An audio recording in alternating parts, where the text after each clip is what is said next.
ചെന്നൈ ആവടിക്ക് സമീപമുള്ള ഒരു ഫ്ലാറ്റിൽ ബാൽക്കണിയിലെ ഷീറ്റിലേക്ക് വീണ ഒരു ചെറിയ കൊച്ചിനെ രക്ഷപ്പെടുത്തുന്ന ഒരു വീഡിയോ ഉണ്ടായിരുന്നോ? കണ്ടിരുന്നു.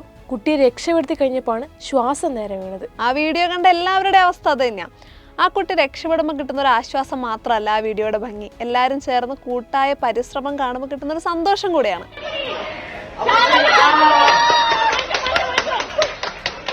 ആ ഫ്ലാറ്റിന്റെ ചുറ്റുവട്ടത്തുള്ളവർ നൈബേഴ്സ് എല്ലാവരും കൂടെ ഓടി വന്നാണ് ആ കുട്ടീനെ രക്ഷിക്കാൻ ശ്രമിക്കുന്നത്. കുറച്ച് ആളുകൾ ആ ഷീറ്റിന്റെ മേലെ കിടക്കുന്ന കുട്ടീനെ എടുത്ത് രക്ഷിക്കാൻ നോക്കുന്നുണ്ട്. മറ്റു ചിലർ ആ കുട്ടി എങ്ങാൻ താഴെ വീഴുകയാണെങ്കിൽ രക്ഷിക്കാനുള്ള ഒരു സെറ്റപ്പ് ഉണ്ടാക്കുന്നുണ്ട്. ആദ്യം അവരൊരു ചെറിയ തുണി കൊണ്ടുവന്നു, അത് പോരാന്ന് തോന്നി ആ കുട്ടി വീഴാൻ സാധ്യതയുള്ള അത്ര ഏരിയ കവർ ചെയ്തുകൊണ്ടുള്ള ഒരു വലിയ ഷീറ്റ്, കുറച്ചുകൂടെ കട്ടിയുള്ള ഒരു ഷീറ്റ് കൊണ്ടുവന്ന് റെഡിയായി നിൽക്കുകയാണ്. അവിടെ നമ്മൾ നോക്കിക്കഴിഞ്ഞാൽ ജാതിയോ മതമോ കളറോ പ്രായമോ ജെൻഡറോ ഈ ഒരു വ്യത്യാസമൊന്നും അവിടെ കാണാൻ പറ്റില്ല. ആ കുട്ടീനെ രക്ഷിക്കുക എന്നുള്ളതാണ് അവരുടെ ലക്ഷ്യം. അതിന് അവരെല്ലാവരും കൂടെ ഒന്നിച്ചു നിന്നു. അതുകൊണ്ട് അവർക്ക് ആ കുട്ടീനെ രക്ഷിക്കാൻ പറ്റി. അങ്ങനെ ഒരു സമൂഹമാണ് നമ്മൾ ആഗ്രഹിക്കുന്നതും നമുക്ക് വേണ്ടതും.